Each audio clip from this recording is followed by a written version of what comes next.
भैया अब तो डॉक्टर बुकिंग में भी स्कैम होना शुरू हो गया। मैं अपनी मदर को इंद्रप्रस्थ अपोलो के डॉक्टर से कंसल्ट कराने लेकर जा रहा था। वो एक प्राइवेट क्लिनिक भी चलाते हैं, तो हम वहाँ जा रहे थे। ये लीजिए, आप डॉक्टर का नाम भी पढ़ लीजिए। और ये है हमारे फर्स्ट विज़िट की स्टोरी। हमने इनके प्राइवेट क्लिनिक पे कॉल करा, वो नंबर उठा नहीं, और तुरंत नए नंबर से कॉल आया। उन्होंने बोला कि हम आपको एक वेबसाइट दे रहे हैं, उस पर 5 रुपये का पेमेंट कर दो, ये हमारे क्लिनिक की पॉलिसी है। ये देखिए, यही है वो वेबसाइट जो उन्होंने भेजी थी, और हमने इसे ओपन करके पेमेंट भी करने की कोशिश करी थी, पर ये पेमेंट अनसक्सेसफुल हो गई थी। जैसे कि आप देख भी रहे हैं, मैंने वो वेबसाइट खोली भी थी, तो मैंने उस नंबर पे फिर कॉल बैक करी थी पूछने के लिए कि भैया कैसे होगी पेमेंट।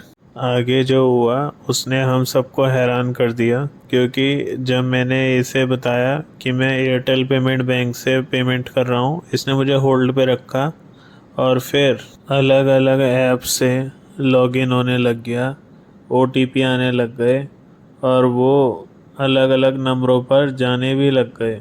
ये देखिए, कीवी ऐप जो मैंने आज तक यूज़ नहीं करी, उससे ओटीपी आता है और थोड़ी देर में इसी के नंबर पर चला जाता है। और हैरानी की बात यह है, वो भी अपने आप चला गया मैसेज, मैंने सेंड नहीं किया। और मैं आपको बता दूं, ये इससे बात करते करते ही हो रहा था। मैंने इससे कहा, भाई ये ओटीपी कैसे आ रहे हैं?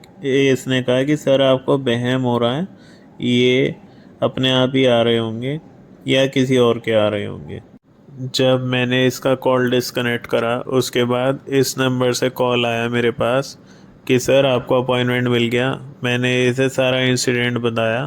फिर जैसे ही मैंने इसका कॉल डिस्कनेक्ट करा, तो इसके नंबर पे ऑटोमेटिक मेरे ये 2 मैसेजेस चले गए, जिसमें मैंने अपना बैलेंस हटाया था, जो दोनों बैंक से एक्नॉलेजमेंट के लिए मैसेज आया था मेरे पास।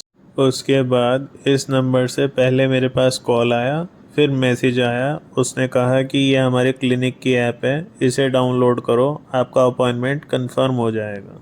शायद यही मेरी सबसे बड़ी गलती थी। उसके बाद तो अपने आप ही मैसेजेस आ रहे थे और अपने आप ही अजीब अजीब मैसेजेस जा रहे थे। और उसके बाद तो रही सही ऐप्स में भी लॉगिन होना शुरू हो गया, जैसे कि Swiggy, Airtel payment bank, Paytm payment bank, etcetera etcetera. ये सब होने के बाद मैं पुलिस स्टेशन भागा, तो वहाँ पर जाके हमें बोला गया कि तुम्हारे जैसे 100 आवे हैं यहाँ, और तुम साइबर सेल जाओ। मैंने उनसे पूछा, सर साइबर सेल कहाँ है? उन्होंने कहा, हमें तो पता नहीं भाई, पर कोई फ़ायदा होने वाला नहीं है, तो तुम देख लो। जब कुछ होने ही नहीं वाला था, तो मैं साइबर सेल गया भी नहीं। पर मैं ये वीडियो बना रहा हूँ आप लोगों के बीच में अवेयरनेस फैलाने के लिए, जिससे कि मेरे साथ जो हुआ वो आप लोगों के साथ ना हो। इस इंसिडेंट की 2 ही लॉजिकल एक्सप्लेनेशन है, या तो इन डॉक्टर के क्लिनिक का फ़ोन हैक है, या फिर कोई इनके क्लिनिक का आदमी ही ये इलीगल एक्टिविटी कर रहा है।